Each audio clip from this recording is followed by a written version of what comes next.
Friends, welcome to my channel Learn and Get, and today we are going to talk about the concept of totalitarianism. आज की video के अंदर हम बात करेंगे totalitarianism के बारे में. First we will talk about the meaning of totalitarianism and features, and then last we will know some theories and criticism of totalitarianism. तो हम सबसे पहले जानते हैं कि जो मीनिंग है टोटलिटरियनिज्म के बारे में, उसके बारे में हम जानेंगे. सबसे पहला पॉइंट ये है कि totalitarianism is a concept for the form of government और पॉलिटिकल सिस्टम. यानी कि जो टोटलिटेरियनिज्म जो है, इसके अंदर हम किस बारे में बात कर रहे हैं, क्योंकि ये वीडियो है थर्ड पार्ट. इससे पहले 2 पार्ट बना चुका हूँ मैं फॉर्म ऑफ गवर्नमेंट के बारे में, उसका थर्ड पार्ट है ये. तो ये एक फॉर्म है गवर्नमेंट की, मतलब गवर्नमेंट किस तरह से हो सकती है या जो स्टेट को कंट्रोल करेगा वो किस तरह के टाइप्स का हो सकता है. तो वही चीज़ है टोटलिटेरियनिज्म. यानी कि इसमें हम बात करते हैं टोटल कंट्रोल की. फुल कंट्रोल होगा इसके ऊपर, स्टेट के ऊपर. अगर होगा तो किसी एक पार्टी का होगा, और उस पार्टी में किसी एक ही आदमी का कंट्रोल पूरी पार्टी के ऊपर, और फिर उसी बंदे का कंट्रोल होगा पूरे स्टेट के ऊपर. यानी पूरी कंट्री है उसको कोई एक ही इंसान कंट्रोल करेगा. Totalitarianism is characterized by the strong central rule that attempts to control and direct all aspects of individual life through coercion and repression. मतलब यानी कि जो हम देखते हैं कि कैरेक्टराइज किस तरह से करा जाता है, मतलब किस तरह से बताया जाता है कि जो ये सेंटर का सिस्टम है, इसके अंदर मतलब क्या है. टोटलिटेरियनिज्म के अंदर क्या होता है, एक सेंटर होता है. सेंट्रल रूल मतलब किसी एक आदमी के ऊपर जो पावर है सिर्फ एक आदमी पास सेंट्रलाइज है, वही आदमी जो है सारा कंट्रोल लेता है. वही मतलब पार्टी में होता है एक आदमी, पार्टी के थ्रू से उसको इस्तेमाल करता है. और क्या होता है कि जो डायरेक्ट कंट्रोल करता है और डायरेक्ट दखलंदाजी रखता है इंडिविजुअल लाइफ, मतलब हर इंसान की जो अपनी ज़ाती ज़िंदगी होती है उसके अंदर वो दखलंदाजी रखता है, और इसके लिए वो इस्तेमाल करता है कोर्शन एंड रिप्रेशन. मतलब दबाना, कुचलना, पूरी तरह से इंसान को दबा के रख दिया जाता है इस सिस्टम के अंदर. मतलब इंसान के पास कोई राइट्स नहीं होता. ये एक तरह से डिक्टेटरशिप है, और एक तरह से मोनार्क भी इसको हम कह सकते हैं, क्योंकि ये जो पावर का इस्तेमाल करता है इसमें या तो डिक्टेटर इस्तेमाल करेगा पावर का, या इस्तेमाल करता है मोनार्क. और इसमें अगर हम जाने ये चीज़ जहाँ चली आज के वक्त में, जहाँ जहाँ इसका यूज़ हो चुका है, यानी जो सिस्टम है टोटलिटेरियनिज्म के बारे में जो है, सबसे पहले इसका मौर्य एम्पायर, क्योंकि वहाँ पर हम देखते हैं कि जो लोगों ने कंट्रोल करा, पूरा सेंट्रलाइज हो चुका था मौर्य एम्पायर के टाइम में. जो राजा हुआ करते थे वो लोग उस चीज़ को कंट्रोल करते थे डायरेक्ट, और डायरेक्ट थे, उनके पास सारा कंट्रोल था, और लोग नहीं मानते थे, दमन भी वो लोग करते थे उसके अंदर. बाद में अगर हम देखते हैं तो रशिया ने करा इसका इस्तेमाल. फिर हम देखते हैं नाजी जर्मनी, यानी कि हिटलर के टाइम में इस चीज़ का इस्तेमाल किया गया. फिर एक आता है बाद में माओ त्से-तुंग, यानी कि जो चाइना का प्रेसिडेंट बना, जब आज़ाद चाइना जब बनाया गया, उसने पूरा चाइना को जुट करके बनाया, तो उसने भी इसका इस्तेमाल करा. और आज के वक्त में जो नॉर्थ कोरिया का राजा जो बैठा हुआ, किंग बन के बैठा हुआ, डिक्टेटर जो बना हुआ है, किंग जॉन है, वो भी इस तरह से ही इस चीज़ का इस्तेमाल हो, क्योंकि डिक्टेटर है वो. तो मतलब इसमें क्या है कि जो सेंटर पावर है वो एक कोई पार्टी है, तो पार्टी उसी को कंट्रोल कर रही है. पार्टी के ऊपर कोई एक बंदा बैठा हुआ है, मतलब कोई एक नागरिक है, कोई एक पर्सन है, वो उस चीज़ को सारा कंट्रोल कर रहा है. तो वो डिक्टेटरशिप की टाइप की चीज़ हो गई एक तरह से. उसी को हम कहते हैं टोटलिटेरिज्म. मतलब टोटलिटेरियनिज्म मतलब यानी कि total control. Government aspire to have full control over the people, यानी कि गवर्नमेंट चाहती है इसके अंदर के लोगों के ऊपर पूरी तरह से कंट्रोल कर लिया जाए. जैसे मैंने बताया अभी कि पूरा कंट्रोल हर तरह से, चाहे उनकी ज़ाती ज़िंदगी हो या तो फिर उनकी समाजी ज़िंदगी हो, मतलब पर्सनल लाइफ भी चाहिए उनको, और जो पब्लिक लाइफ है उनकी, जो पब्लिक जिनका एक रोल होता है जब समाज के अंदर, सोसाइटी के अंदर, उस तक को वो कंट्रोल करते हैं. State claim and exercise an extremely high degree of central over all people, public all and all private life. मतलब जो सेंटर होता है क्लेम करता है किस चीज़ का, क्या राइट्स है उसके पास, और हाई डिग्री होती है, मतलब कि सबसे ज़्यादा ताकतवर, इतना ज़्यादा ताकतवर होता है कि वो उनकी पब्लिक और प्राइवेट दोनों तरह की लाइफ पे कंट्रोल करता है. इसके लिए बता चुका हूँ मैं कि कोर्शन और रिप्रेशन का इस्तेमाल करता है, कि मतलब दमन करना, कुचलने की जो नीति होती है लोगों को, कि मतलब उनकी आवाज़ उठाने दी जाती है. जो सेंटर ने, जो स्टेट ने किया था, जो डिक्टेटर जो वहाँ पे रूल कर रहा है, उसने जो कह डाला वही बात वहाँ पर मानी जाती है. There is only one party exist in state, यानी कि इस स्टेट के अंदर सिर्फ एक ही पार्टी एग्जिस्ट करेगी, जैसे कि आज अपने चाइना के अंदर होता है। चाइना में 6 पार्टियां और हैं इसके अलावा, तो पर वो भी कहती हैं कि हम चाइना की जो पार्टी है जो रूल कर रही है वहाँ पर इस टाइम, वो कहते हैं हम इसी बात को मानते हैं। और ये एग्जाम्पल फिट होता है जर्मनी के ऊपर भी, नाज़ी जर्मनी में। यानी कि जब अगर हम 1942 यानी 5 टाइम में जब देखते हैं, जब सेकेंड वर्ल्ड वॉर हुआ उससे पहले और उसके टाइम तक, तो वहाँ पर हिटलर की जो पार्टी थी, नाज़ी पार्टी थी, तो वो कंट्रोल करती थी, मतलब उनके पास फुल पावर थी। और वो हम जानते हैं कि उन्होंने यहूदियों को ही मारा, जिप्सियों को ही मारा, तो वो क्या करते थे, लोगों को दमन करते थे, लोगों ज़बरदस्ती। किसी ने आवाज़ उठाई तो मार दो उसको डायरेक्ट। और किसी के पास इतना राइट नहीं था कि वो स्टेट के खिलाफ, अगर गवर्नमेंट कुछ गलत कर रही है तो उसके खिलाफ कुछ भी बोल सके, फ्रीडम ही नहीं था, राइट टू फ्रीडम नहीं था उनके पास। Citizen more patriotic as compare to other state because they just hear pro government material. यानी कि जो यहाँ के स्टेट इस मतलब अगर ऐसे सिस्टम के अंदर अगर जो लोग रहते हैं तो वो पैट्रियोटिक होते हैं, मतलब देशभक्त टाइप के लोग हो जाते हैं, मतलब बहुत ही ज़्यादा देशभक्त होते हैं जो दूसरे देशों की कंपैरिजन में। क्योंकि उनको सुनने में क्या बात मिलती है, जो गवर्नमेंट चाहती है सुनाना उनको, क्योंकि गवर्नमेंट सुनाती है देशभक्ति उनको, प्रो गवर्नमेंट मटेरियल, यानी कि जो गवर्नमेंट चाह रही है वो उसी तरह की चीज़ें सुनने को उनको मिलती हैं।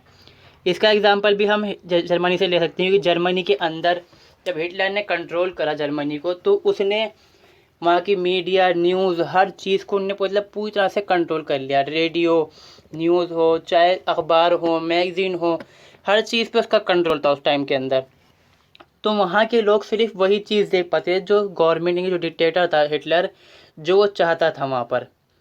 उसने कहा कि भाई अगर हमें, जैसे हिटलर का था कि भाई दूसरे देशों ने हमें हराया तो हम उनसे बदला लेंगे, तो वही चीज़ वो बार बार दोहराया करता था इस चीज़ के अंदर। तो उसी चीज़ को इस्तेमाल करते हुए उसने अपना आप को एक डिक्टेटर बनाया।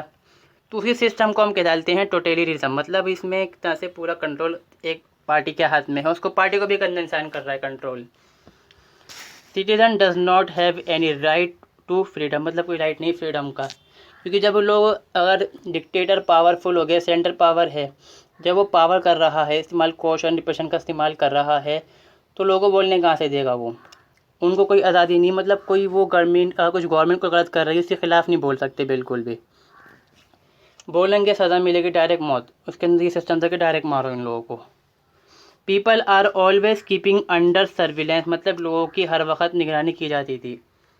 इसका भी वही एग्जाम्पल है, आज के वक्त में कुछ हद तक ऐसा होता है, हमारे देश में भी ऐसा चलता है कि लोग, गवर्नमेंट निगरानी रखती है, लोग क्या बात कर रहे हैं और किसके बारे में बात कर रहे हैं, तो दबाती है गवर्नमेंट इस चीज़ को। अगर गवर्नमेंट देखती कि आवाज़ उठ रही है तो गवर्नमेंट दबाती थी, मतलब जर्मनी के अंदर सिस्टम था, चाइना के अंदर सिस्टम ये होता है आज के वक्त में, हांगकॉन्ग के अंदर इस्तेमाल चाइना ये चीज़ कर रहा है आज के वक्त में, क्योंकि वो देखता है कोई चाइना के खिलाफ बोलता है तो चाइना अपनी जो आर्मी मिलिट्री उसका इस्तेमाल करके जो हांगकॉन्ग के जो लोग उठाते हैं अंदर, जो वहाँ पर जो इस बात को उठाते हैं, तो उनको दबाता है। In totalitarianism state political power often held by either dictator और एब्सोल्यूट मोनार्क।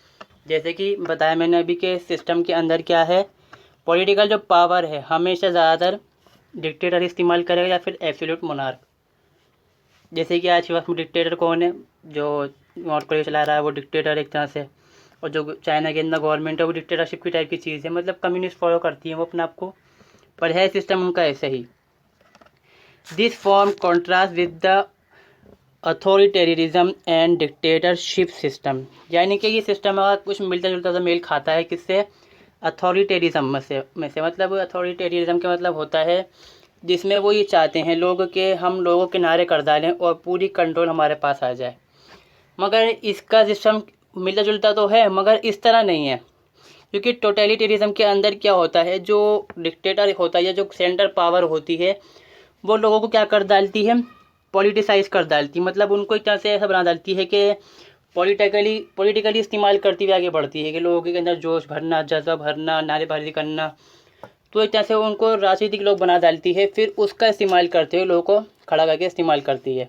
मगर ये क्या कहते हैं, जो अथॉरिटेरिज्म मतलब होते हैं साइड में करो लोगों को, पावर हमारे हाथ में, कोई सामने बोले कुचल दो उसको, कुचलते तो ये भी हैं मगर ये फिर भी लोगों को जैसे इस्तेमाल करते हैं सही तरह से, ये क्या करते हैं बिल्कुल साइड में फेंक डालते हैं।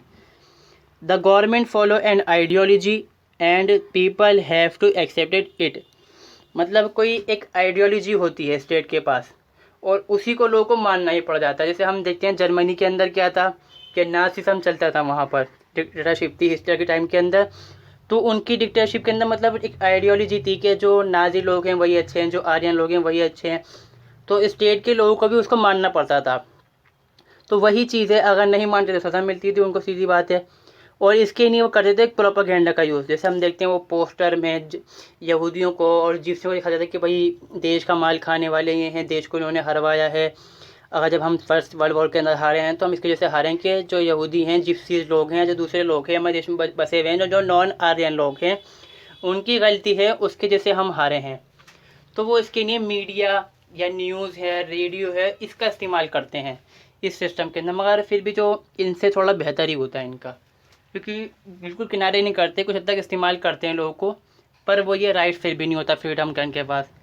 तो आई होप समझ चुके होंगे आपकी मीनिंग क्या है इसके अंदर। मतलब मीनिंग इतना से हम कहें तो ये है कि जहाँ पर फुल कंट्रोल होता है सेंटर में एक पार्टी के पास, और वो अगर कोई इसके खिलाफ आवाज़ उठाता है तो दबाता है, कुचल देता है उसके अंदर। और जो वो रूल करने वाली पार्टी है या फिर जो में रूल कर रहा है, डिक्टेटर होगा या मोनार्क होगा, और लोगों के पास राइट्स नहीं होता, लोगों की निगरानी की जाती है बाकायदा हर बात के ऊपर, और वो आइडियोलॉजी फॉलो करते हैं। आगे देखते हैं हम, आगे हैं फीचर्स ऑफ टोटलिटेरिज्म के बारे में। इसके फीचर्स क्या हैं? ओनली वन पार्टी, यानी कि ओनली वन पॉलिटिकल पार्टी, यानी कि स्टेट के अंदर सिर्फ एक पॉलिटिकल पार्टी होगी जिसके पास राइट्स होंगे, सब कुछ करने का राइट्स उसके पास है। It reserve right to eliminate other ones, यानी कि उसके पास इतना राइट्स होता है, क्योंकि देखिए स्टेट के अंदर काम करने के लिए सिर्फ पार्टी तो काम कर सकती नहीं है, दूसरी चीज़ें काम करने के लिए लोग भी तो होंगे उसके अंदर। तो उसमें क्या है कि जो वो पार्टी है वही उनको एलिमिनेट करेगी, तो चुनेगी उनको, और वही उनको छांट के निकालेगी कि उनके लिए जो काम करने में, मतलब उनके लिए भक्ति कौन लोग रखते हैं, कि उनके लिए पैट्रियोटिक कौन है, कि हमारा जो पार्टी है उसकी जो विचारधारा है उसको कौन मानता है। तो उसी चीज़ को ध्यान में रखते हुए करते हैं, चाहे वो प्राइवेट सेक्टर में हो, चाहे बड़ी कंपनी खोल रखी है, इंडस्ट्री खोल रखी हो, मगर वो कंट्रोल पार्टी ही करेगी उस चीज़। पॉलिटिकल पार्टी हर चीज़ को वहाँ पे कंट्रोल करती है। दूसरा है all companies and organisation also belong to the state, communication and other such technologies are also under the state, यानी कि जो दूसरी कंपनीज़ हैं और ऑर्गेनाइजेशन है वो भी स्टेट से बिलोंग करती हैं, मतलब जो पॉलिटिकल पावर है उसी से आते हैं वो लोग भी। मतलब जो उस पार्टी की आइडियोलॉजी को मानेगा ना, वही चीज़ उसको आगे काम करने दिया जाएगा। कंपनी में उसको अहदे मिलेंगे, पोजीशन उनको दी जाएगी, उनको काम उसमें दिया जाएगा, और जो ऑर्गेनाइजेशन होंगी उनके साथ भी ऐसा ही सिस्टम है सारा। और कम्युनिकेशन सिस्टम जो बता चुका हूँ, क्योंकि न्यूज़ है, हर चीज़ है, उसका इस्तेमाल वो करेंगे, चाहे टेलीफोन वगैरह सब है, उसमें वो लोगों का इस्तेमाल करेंगे, देखेंगे अपनी विचारधारा जो उनकी आइडियोलॉजी है उसको फैलाने के लिए भी, और साथ ही साथ के लोग क्या बात कर रहे हैं, क्योंकि सर्वेलेंस भी तो करना है उनको, उसका भी इस्तेमाल करेंगे, और जो जुड़ी हुई चीज़ें उनको भी इस्तेमाल करेंगे साथ में। Government has complete control over the weapon of all kinds, यानी कि हर तरह के हथियारों के ऊपर जो है गवर्नमेंट का कंट्रोल होगा। अब इससे फ़ायदा क्या है गवर्नमेंट को? इससे क्या है कि अगर हथियार गवर्नमेंट के कंट्रोल में रहेंगे तो कोई उनके ख़िलाफ़ जो है रेवोल्यूशन नहीं कर सकता, क्रांति नहीं ला सकता उनके खिलाफ़, क्योंकि उनके पास कंट्रोल है, वो देख रहे हैं कौन हथियार को इस्तेमाल कर रहा है, कौन कहाँ पे कितने हथियार इस्तेमाल कर रहा है। तो वही चीज़ है, the state control over economy, यानी कि स्टेट का कंट्रोल इकॉनमी के ऊपर भी है। क्योंकि अगर हम देखें कि क्योंकि उसमें ये होता है सिस्टम के अंदर से, हम अगर एग्जांपल देखें जर्मनी का एग्जाम पेपर लें, क्योंकि इस चीज़ को हम जानेंगे समझेंगे तो जर्मनी के एग्जाम्पल से समझ सकते हैं इस चीज़ को अच्छे से, क्योंकि ये वहाँ बहुत ज़्यादा चली चीज़। तो अगर हम देखें जर्मनी के अंदर क्या हुआ कि वहाँ पर फर्स्ट वर्ल्ड वॉर तो हार गए, इकोनॉमी डूब चुकी थी उनकी, बिल्कुल गिरती जाती थी लगातार इकोनॉमी। तो अब जॉब तो थी नहीं, तो हिटलर ने क्या करा, उन्होंने फ़ौज में भर्ती शुरू करी। फ़ौज में भर्ती शुरू करी तो लोगों को क्या हुआ, हथियार चाहिए, हथियारों की नहीं फैक्ट्रीज़ खुली, फैक्ट्रीज तो लोगों को जॉब मिलनी शुरू हुई। अब लोगों ने क्या कहा, जॉब भी मिल रही है, चलो जी हम देश भगते हैं आपके लिए, अब हम जो पार्टी चल रही है पार्टी के भक्त बन जाते हैं। तो पैट्रियोटिज्म आ गया तो उनके अंदर इस तरह से, मतलब जो पार्टी ने कहा वही सत्य है, जो उनने कहा बिल्कुल उसी बात को मानना है, अगर नहीं मानेंगे जॉबलेस निकाले करते थे नौकरी से।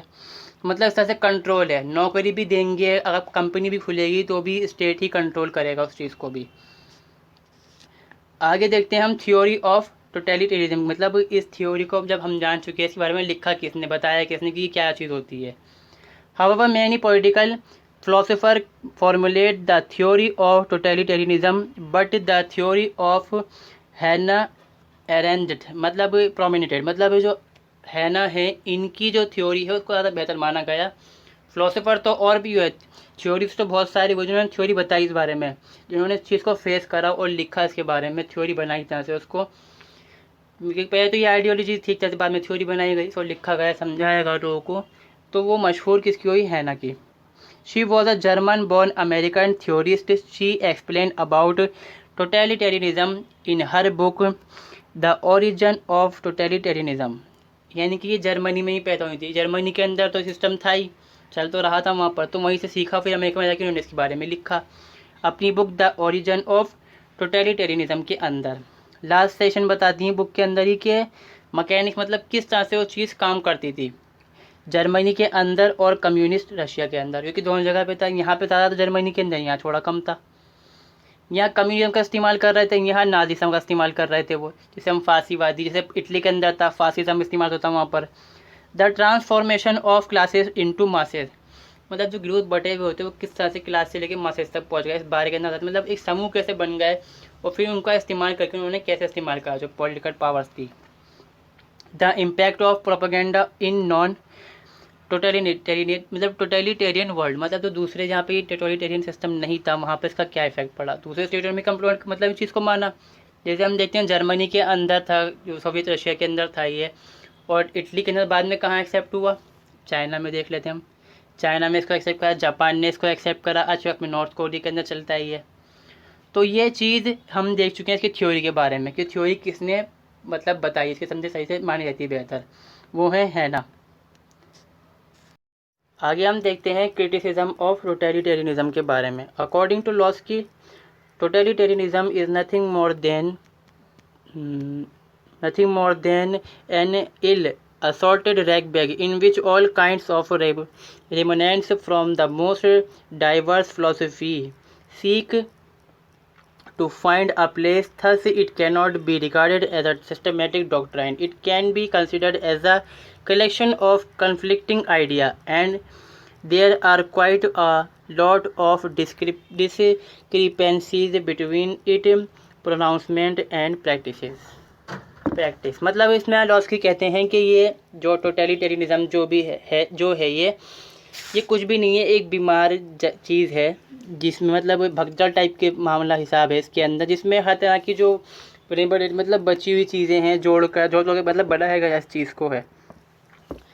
द मोस्ट मतलब डिज़ायर इसके अंदर जगह ढूंढते हैं, जो अलग तरह की फ़िलासफ़ीज़ होती हैं वो इसके अंदर फंसी हुई होती हैं एक तरह से, और ये बीमार चीज़ है एक तरह से। रैग बैग मतलब बेकार ख़राब चीज़ जो हुई वो चीज़ को हम कहेंगे रैग बैग, और बीमार, ये बीमार चीज़ है मतलब कचरा भरा पड़ा है इसके अंदर और ये बीमार है। तो इसमें जो हर मतलब पुरानी चीज़ें ख़राब चीज़ें ला के ठूस दी गई, क्योंकि जो ये सिस्टम है मोनार्क सिस्टम की तरफ से होता है, मतलब जैसे मोनार्की में था वही चीज़ इसके अंदर आती है, थोड़ा ज़्यादा इस्तेमाल करते हैं और ज़्यादा पावर का। मोनार्क के पास थोड़ा सा कम कंट्रोल था, मतलब थोड़ा नॉर्मल था मोनार्क, फिर भी ये ज़्यादा करते हैं। इसी वजह से हम इसको एक डॉक्ट्राइन की तरह से नहीं ले सकते। इसे हम ये कह सकते हैं कि कन्फ्लिक्टिंग ऑफ आइडियाज़, मतलब बहुत सारे जो आइडियाज़ इसके अंदर रहते हैं वो लड़ते रहते हैं, झगड़ते रहते हैं। क्योंकि हम देखते हैं सोवियत रशिया के अंदर जो है कम्युनिज़्म चल रहा है वहाँ पर, और जो जर्मनी है वहाँ फासिज्म चल रहा है, वहाँ नाजिज्म है वहाँ पर, और जो इटली है वहाँ फासिज्म, मतलब हर जगह अलग अलग सिस्टम है और ये कोई एक चीज़ है ही नहीं, पता नहीं चल रहा क्या है ये सही तरह से। तो इसको हम क्या है कह सकते हैं कि ये कैसे सिस्टमेटिक जो डॉक्ट्राइन नहीं है ये। अब आगे देखते हैं जो ये लिबरल क्रिटिक्स होते हैं वो कहते हैं कि टोटलिटेरियनिज्म क्या है, act as a destruction tool which hamper the freedom of an individual as it subordinate the individual to the absolute authority of state and regard them only as a mean to serve the purpose of the state.